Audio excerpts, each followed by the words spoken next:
murder করে আসতো নিজের বুঝতে তো আমরা কি বুঝছি নাকি তুই বন্ধু মিলা স্পাল হইতে গেছিলাম পুলিশ এসে রেড দিচ্ছে তারপর থেকে ফার্ম গেটে গেছো স্পাল হইতে ওটা কি স্পাল হওয়ার জায়গা আমি আর মামা তো থাইল্যান্ডে যাই স্পাল আরে স্পানিতে তো আমরা সবসময় বনানীতে যাই আজকে আগ বইটা কিপটাবে বেরো করলে চল ফার্ম গেটে যাই পয়সা বাঁচাতে গিয়ে এত কট খেয়ে গেলাম আপনি ছাড়ানোর ব্যবস্থা করেন সেইটা করতেছি কিন্তু এলাকার লোকজনের কাছে মুখ দেখাইবা কেমনি এলাকার মানুষের জানছে কেমনে আপনি কইছেন আমার কর দরকার আছে এই ঘটনা নিয়ে নিউজ হয়ে গেছে না আরে নিউজ হয়েছে তো কি হয়েছে আমরা মুখ ঢেকে আসলাম না হাত দিয়া বেজান আমি জানি আমি যদি তুমি করে একটু উস্কা দিতাম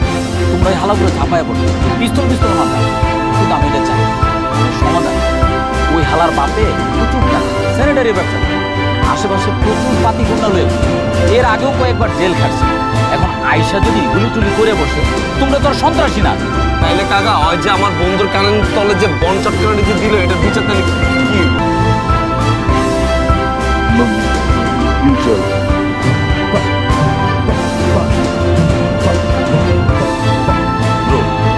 যেহেতু শালম ভাবির সাথে একটা সাইড টক করে ফেলছে